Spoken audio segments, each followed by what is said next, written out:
Today I'll be showing you my experience at the 2026 Pacific Northwest Mouse Meet.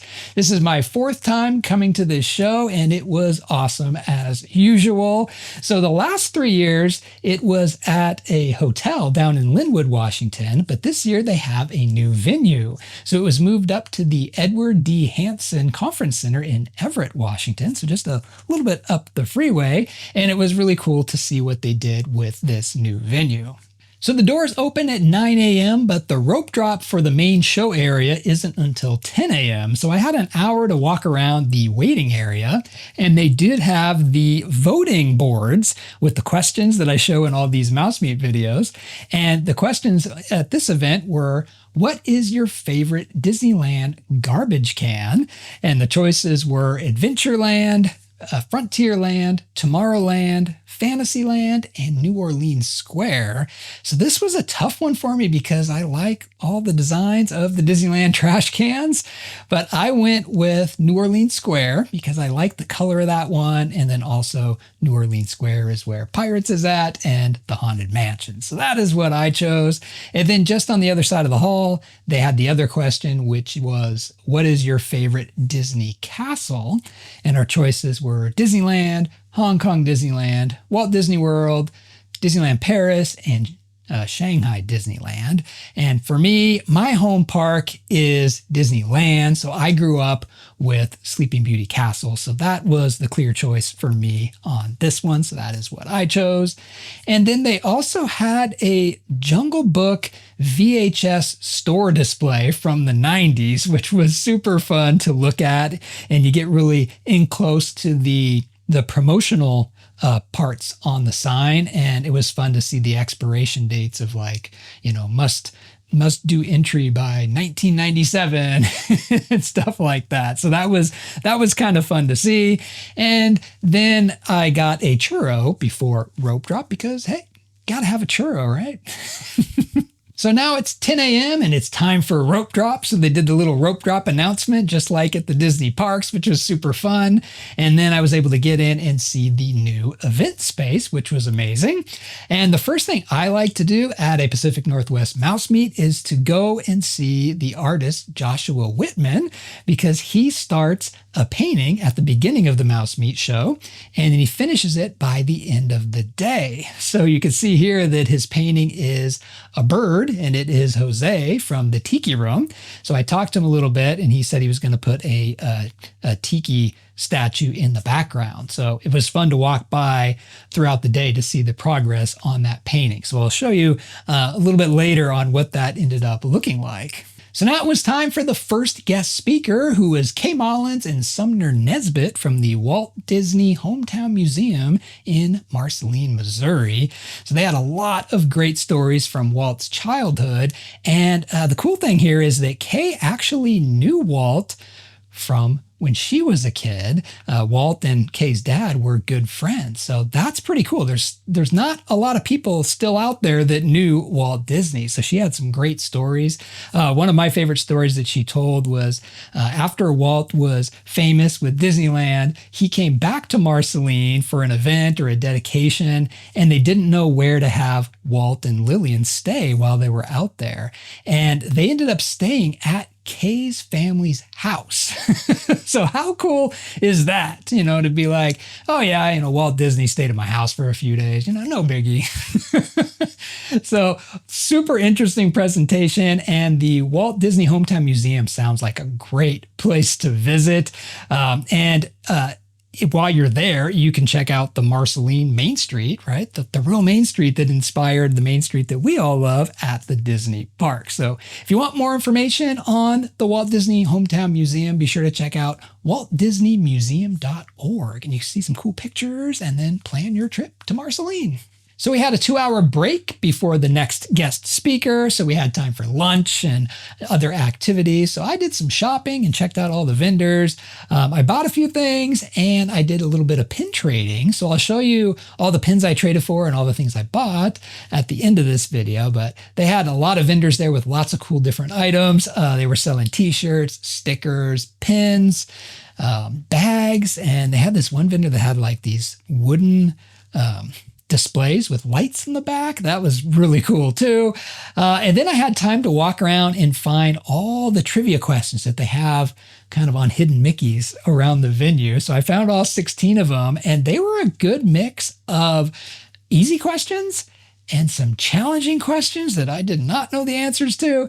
And then there was one or two questions where the answer was actually said from one of the guest speaker presentations. So you had to pay attention to get your answer. And then they also had the Lego Pirates of the Caribbean model back again this year. And that is super fun to look at. I love just walking around that and getting down really close and looking at all the different scenes of Pirates of the Caribbean made with Lego bricks. So that was a big attraction. There was always people around there. So that is always fun to see. So it was time to take our seats for the second guest speaker, who was Becky Cline, and she is the director of Walt Disney Archives. So she walked us through her journey of how she started at the Disney Company all the way through being the director of Walt Disney Archives. And I found her presentation to be extremely interesting. I just love this whole archive stuff. I love the idea of you have like an item from a movie, and then you take it and you catalog it and you restore it and store it, bring it out for reference sometimes, and then bring it out to a museum or maybe put it on display somewhere. I just find that whole thing to be super interesting. I love all that. So I didn't take any pictures during her presentation, but if you do want to see some cool things about Walt Disney Archives, you can go to the website at d23.com/Walt-Disney-Archives. And there's lots of cool stuff to see on that site. And also there's this short film that they showed us at the show that follows a small little Pinocchio figurine through the archive process, from being discovered and then where he goes throughout the process, and ends with him being displayed in the park somewhere. I don't know if it's still there, but you'll definitely have to check out that little video because you learn a lot about the process in that short film. So this was a great presentation from Becky Cline. So we had another quick break before the final guest speaker, so it was time to go check out the charity raffle. There were quite a few prizes to win here, so I bought 50 tickets, and my strategy here is I put one ticket, at least one ticket, in every single raffle drawing. That way, no matter what raffle drawing they were saying, I had a chance.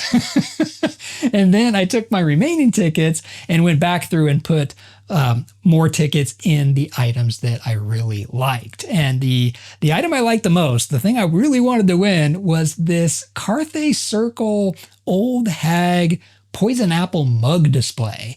So it was the old hag, and then in her hand she had the poison apple, but the poison apple was actually a mug. It was super cool.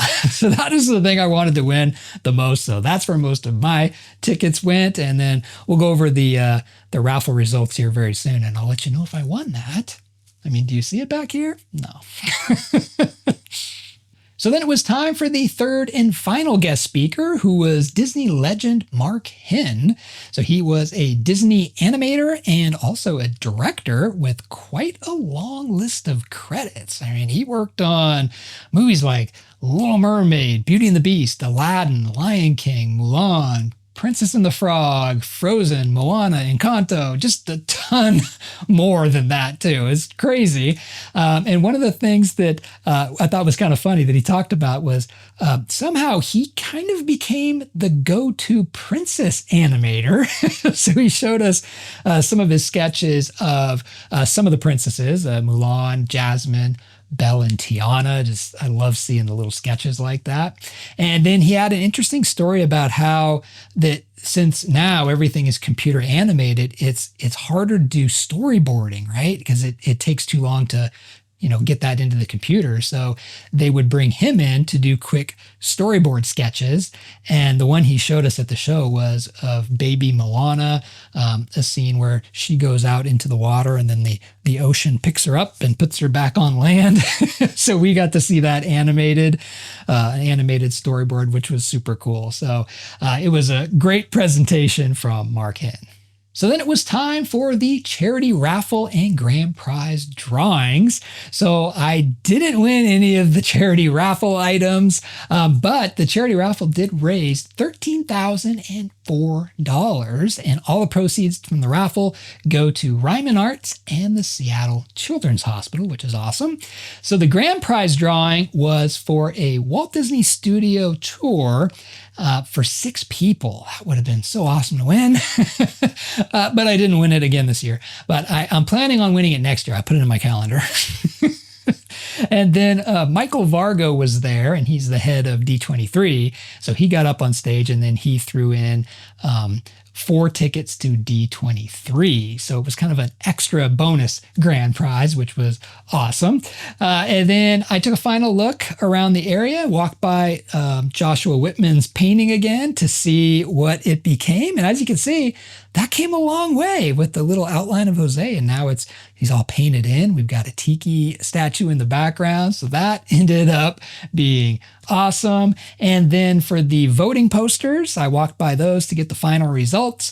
And it was super close for the trash cans. That was a close one. I voted for New Orleans Square, but Fantasyland took the win on that one. But the castles, that one wasn't as close.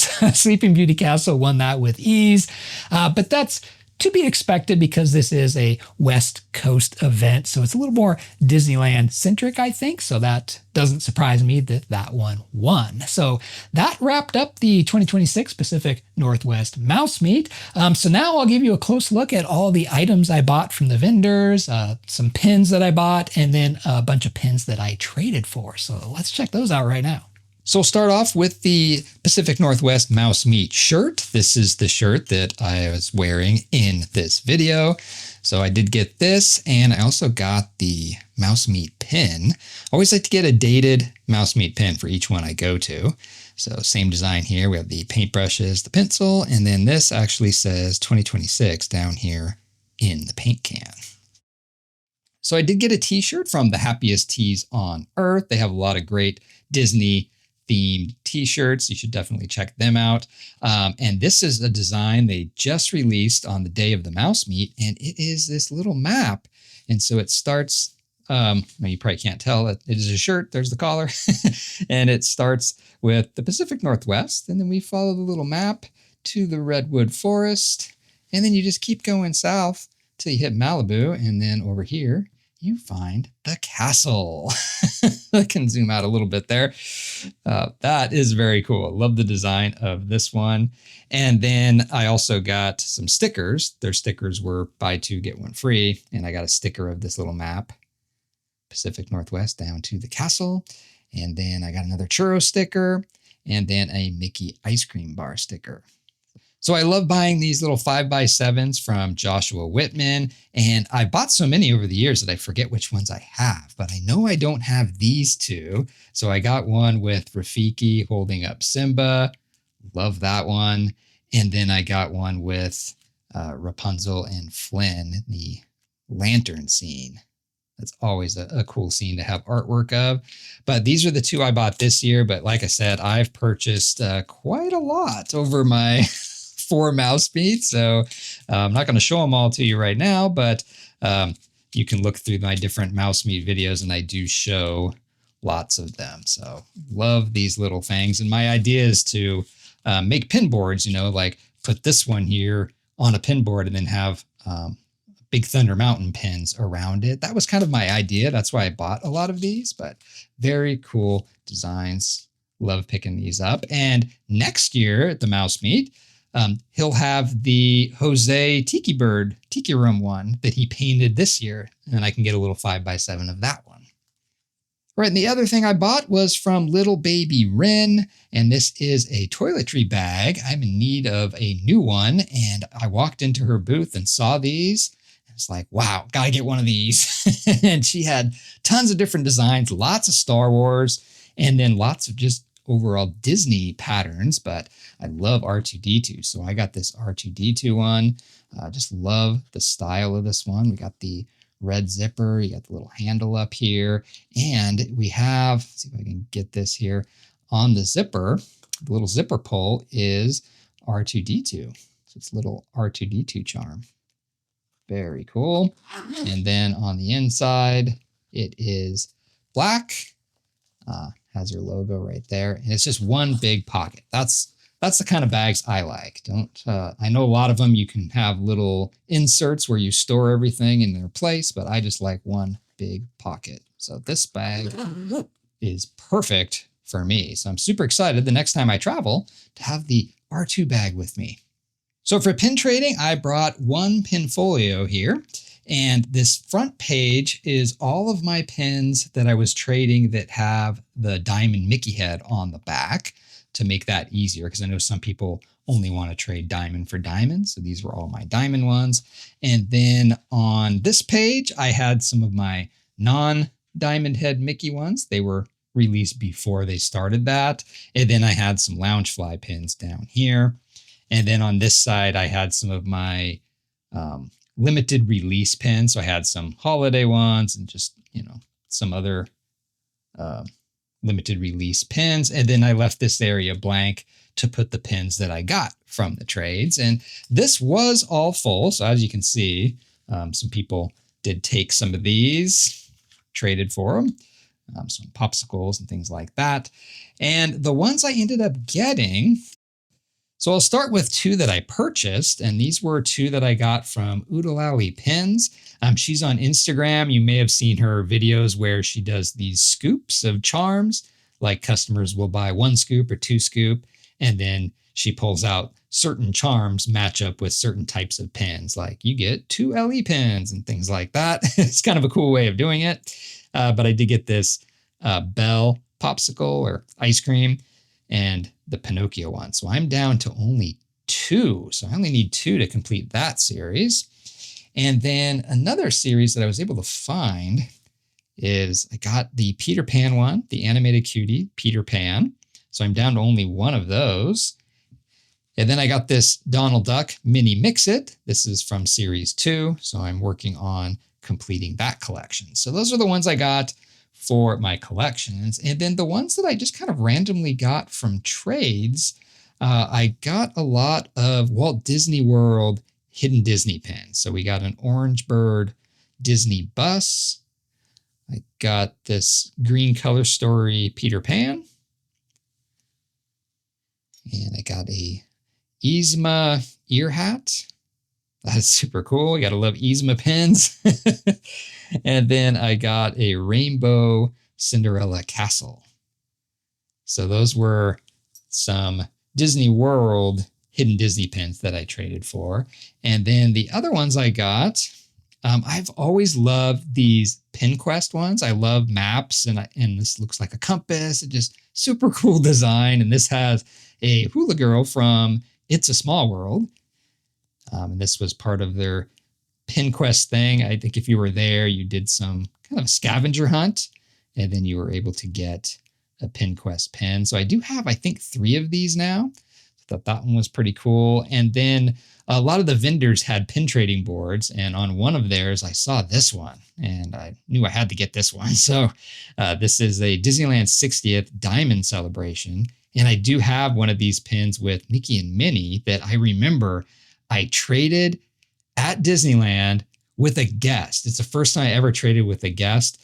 They got a hot air balloon with Pinocchio, and then they gave me the Mickey and Minnie one of these.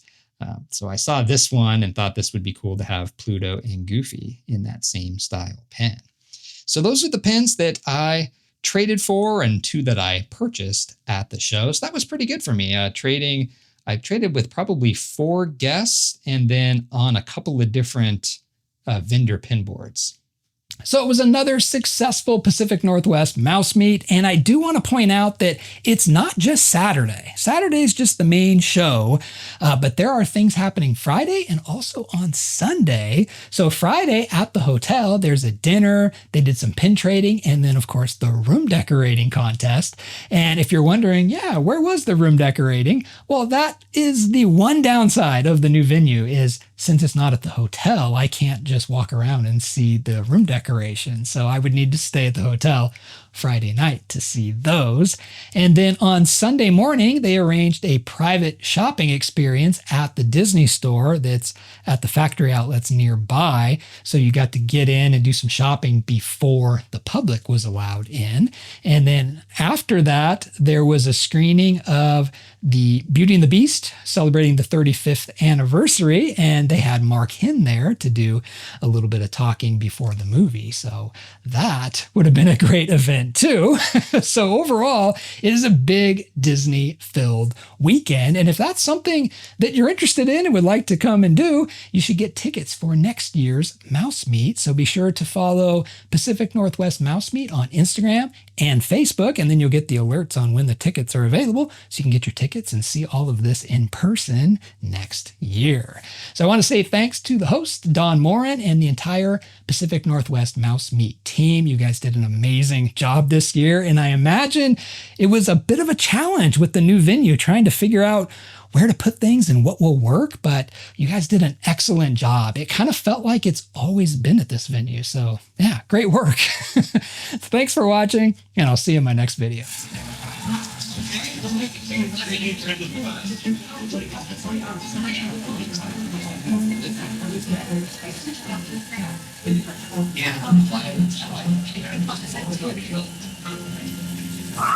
Blue one and the yellow. I colored 2 stars there on that.